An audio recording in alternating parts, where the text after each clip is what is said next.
ଦେଖନ୍ତୁ ଆଜି ଗୋଟେ ଦେଶୀ ଚିକେନର କରି ତିଆରି ହେଉଛି। ଏମିତି କରିକିରି ଖାଇବେ ଏବଂ ଏହାର ମଜା ନେବେ। ଏବେ ଦେଶୀ ଚିକେନଟାକୁ ଅଧ କିଲେ ଏଟା ଧୁଆ ହେଇକିରି ବର୍ତ୍ତମାନ ଧୁଆ ହେଇଛି। ଏଟା ମ୍ୟାରିନେଟ୍ କରାଯିବ। ୟା ଦେହରେ ଟିକେ ଲୁଣ ପଡ଼ିବ ଏବଂ ଟିକେ ହଳଦୀ ଗୋଟେ ଚାମଚ।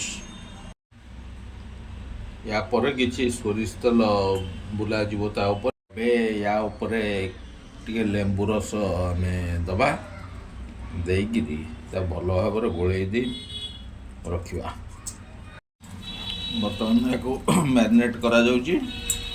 ୟାକୁ ପାଖାପାଖି 1 ଘଣ୍ଟା ଆମେ ରଖିଦେବା। ଅଧିକା ସମୟ ରଖିଲେ ଭଲ, କାରଣ ଚିକେନଟା ନରମ ଟିକେ ହେବ। ଦେଖନ୍ତୁ କିଛି ପିଆଜ ଆଣିବା, ସେଇ ଯେଉଁ ପିଆଜରୁ କିଛି ଗୁଣ୍ଡ ଗୁଣ୍ଡ କରି କାଟିକିରି ରଖିବା। ଆଉ କିଛି ପିଆଜ ବଡ଼ ବଡ଼ ଖଣ୍ଡ କରିକିରି କାଟିଦେବା, ଆଉ ତାକୁ ଗ୍ରାଇଣ୍ଡ କରିବା। ତା ଦେହରେ ଆପଣଙ୍କର ଅଦା ରସୁଣ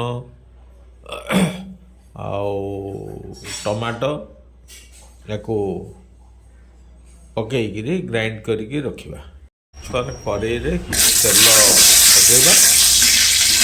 ତେଲ ଗରମ ହେଇଗଲା ପରେ କଟା ହେଇଥିବା ଆଳୁକୁ ପକେଇକିରି ଭାଜିବା। ଦେଖନ୍ତୁ ଆଳୁର କଲର୍ଟା ବର୍ତ୍ତମାନ ଲାଲ ରଙ୍ଗ ଆସିଗଲାଣି, ଆଉ ତାକୁ କାଢ଼ିଦେବା। ହେଇଗଲାଣି, ତାକୁ କାଢ଼ିକିରି ଗୋଟେ ପାତ୍ରରେ ରଖିବା। ଏବେ ତେଲ ଗରମ ହେଇଯାଇଛି, ତା ଦେହରେ ଅଳ୍ପ କିଛି ଚିନି ପକାଇବା ଯେହେତୁ କଲର୍। କିଛି ଡାଲଚିନି, 1ରୁ 2ଟା ତେଜପତ୍ର,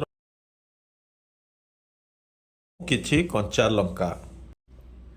ଏବେ କଡ଼େଇରେ କିଛି କଟା ପିଆଜ ପକାଇ ତା ଭଲ ରୂପେ ଭାଜିବା, ଯେଉଁଟାକି କଲର୍ ଆସିବା ପର୍ଯ୍ୟନ୍ତ।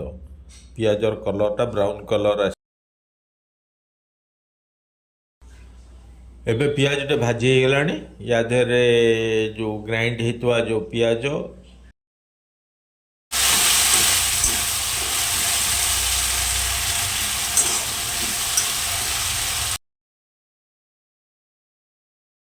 ଅଦା ରସୁଣ ବଟାକୁ ଆମେ ପକାଇବା। ପକାଇକିରି କଷିବା। ଏବେ ଏଥିରେ ସ୍ୱାଦ ଅନୁସାରେ ଲୁଣ, ହଳଦୀ ଗୁଣ୍ଡ, କିଛି ଲଙ୍କା ଗୁଣ୍ଡ ମଧ୍ୟ ପକାଇବା। ଦେଖନ୍ତୁ ମସଲାଟା ଭଲ ରୂପେ କଷି ହେଇଗଲାଣି। ଉପରେ ବି ତେଲର ଗୋଟେ ଲେୟାର ଆସିଲାଣି ଲାଲ କଲର୍ର। ମସଲାଟା ବାସ୍ନା ବି ହେଲାଣି। ୟା ପରେ ଆମେ ଚିକେନ ପକାଇଦେବା। ବର୍ତ୍ତମାନ ୟା ଉପରେ ଟିକେ ଚିକେନ ମସଲା ଆମେ ପକାଇଦେବା। ପକାଇ ଦେଇକିରି ଗୋଳେଇଦେବା। ତ ମସଲା ପୁରା ହେଇସାରିଲାଣି। ଆମେ ବର୍ତ୍ତମାନ ମ୍ୟାରିନେଟ୍ ହେଇଥିବା ଚିକେନକୁ ପକାଇଦେବା। ପକାଇ ଦେଇ ଭଲ ରୂପେ କଷିବା। ଯେହେତୁ ଏଇଟା ଦେଶୀ ଚିକେନ, ଏଇଟା ମିନିମମ୍ 20ରୁ 25 ମିନିଟ୍ ପର୍ଯ୍ୟନ୍ତ କଷା ହେବା ଦରକାର।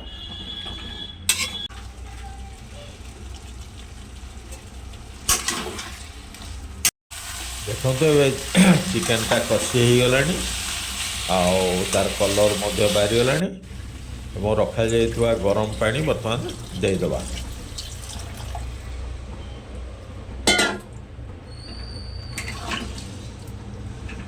ବର୍ତ୍ତମାନ ପାଣି ଦିଆ ସରିଲାଣି।